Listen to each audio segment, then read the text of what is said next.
Okay, team Doug, Paul, Marcus, Callie. Thanks so much for submitting your work, guys.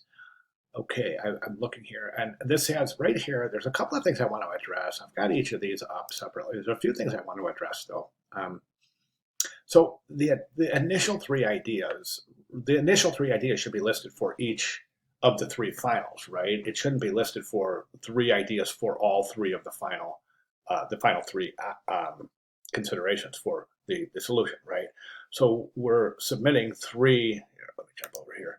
So we're submitting wireframes for the main features of the final three ideas, right? So you're taking all of last week's ideas, and as a group, you're boiling them down to the best three ideas, and those out of those best three ideas, in each one of those three ideas, we have to list the three main features, right? So this is good, but it should be assigned to one of the examples. Make sense? The other thing I want to mention, and this might be just a little bit of a review because I just mentioned this to the team right before you, but right now we've got for your team, we've got four members, we got four team members, and we've got 4 submissions. Okay, so what I'm saying is this: is that in graphic design, you always want to consider the human centeredness of your presentation. And what does you're presenting something, so presumably you're preparing something for someone to look at. So what we need to do is we need to think of the needs of the person that's viewing the work. And one of those needs is to be able to look at the work concisely. Now, the reason I'm kind of going about this in a roundabout way and kind of drawing parallels to user-centeredness is because right now you've got your three different PDFs, but they're three different files. So what you're telling the viewer is you have to open each one of these files separately and view accordingly. Then go back, open the other one, view that, then go back to the other one. So my point is that if you think about the end user, always in design, you always want to make the presentation as easy as possible for the end user, whether that be in this case an instructor, or in a professional case a creative director, an art director, or maybe even a client at times, right? So your presentations should be all as easy to look at as possible. Now, my recommendation here is to combine all of your ideas into a multi-page PDF. It's really super easy to do. And I recommend that you do that for all of your, but not just for this class, but all of your classes. Combine your ideas in a way that is really easy for the viewer to be able to take a look. Okay, I know I just kind of veered off task a little bit, but I just wanted to mention that so I hope that makes sense to you guys. For a creative director at my studio, for somebody who looks at hundreds of files a day, I've got to have my designers combine those files. Otherwise, I would be opening files all day, if you can imagine, right? All right, enough of that, Michael. Let's move on. All right, so we've got your works up, guys. One thing that I want to mention is these are all still in the sketch stage, right? But right here, as a group, create digital compositions for the main features of each of the three final ideas. So these need to be wireframes for the main three features. So you need sketches of the home screens for each of the three ideas, and then you need wireframes for the main features of each of the three ideas. Those wireframes are meant to be digital, not sketched. Okay, so let's go ahead and jump right to your sketches. Let's take a look at this one first. Okay, so we've got a sketch of the home frame, but guys, we don't have wireframes in all of our sketches. So this is missing wireframes. This is a sketch of the home screen with the top three features. This is great. I think that everything here, as I can see it, looks fantastic. I'm not specifically clear how this would work without the wireframes, but I think it's a great start. Let's go ahead. So you got select vehicle, color, trim, specs. Okay. Got it. Got it. Okay. So that would be user page. This would probably be something from our virtual assistant. Online assistant. That's good. And that's good. Camera, that's custom interaction setting. All right. That's fantastic. Motion tracking on screen. All right. Good job. Let's take a look at the next. Let's take a look at this one. I think this is really interesting too. And I love the fact that you start with this kind of questionnaire. And that's fantastic. But the questionnaire should also include things like, maybe physical attributes of the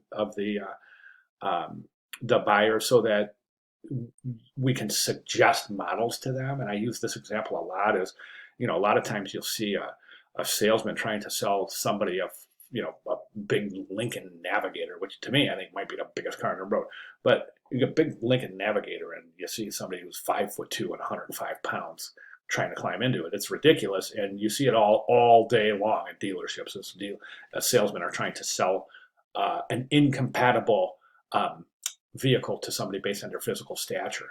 So maybe that could be an option too. Now, right here, this is the financials, right? But you got to think about some things here. So salary, that's, and I would say, as far as I'm concerned, if I opened this, I would say salary, that's an invasion of privacy. Social security number for sure, driver's license for sure. So be careful with the questions you're asking. You want to ask relevant questions based on how different choices are going to affect the payment and the financing, right? But you don't want to delve into personal information.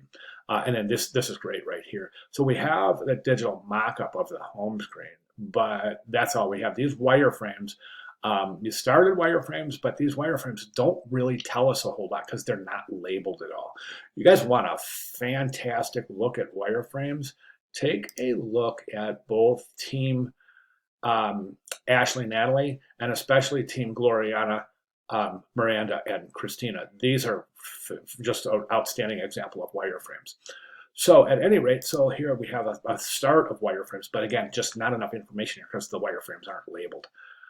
Okay, let's go on to the third and final. And this one I think is the most complete. However, again, it doesn't have the digital wireframes. It's got sketched out wireframes, and as far as I can see, this is walking us through a task. So this is really good job here. Gosh, if this were,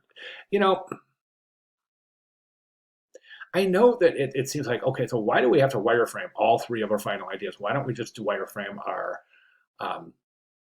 final idea? And the reason is exactly this, is that it's giving you practice to wireframe. And if you take a look at the wireframes from this project and compare them to wireframes from our first project, you'll see a vast improvement. And you'll also see that students are starting to take their wireframes and indicate task flows in their wireframes. And that's fantastic. And that's why it's just a matter of more practice with wireframes is a great way to look at it. Okay, so again, in summary, we've got just some missing elements here in terms of the digital wireframes. So I want to jump over to the announcement, and this announcement here is, excuse me, one second. Excuse me. I had amended this announcement here and added this example per one of our classmates' recommendations. So here's an example here. But what we have here is this is what was due for critique. Then over here, this is what's due for Sunday, guys. And I just want you to note that you don't have to start designing your team process book yet. But all of this is required for submission.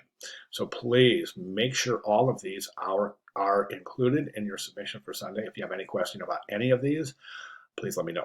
Then I added this. These are a team project tip and additional considerations. Guys, go through these, comb through every one of these because there's some really good ideas here to help spawn other ideas and to help you guys start thinking in a way that really emphasizes human-centeredness. Every one of these considerations here puts the buyer first.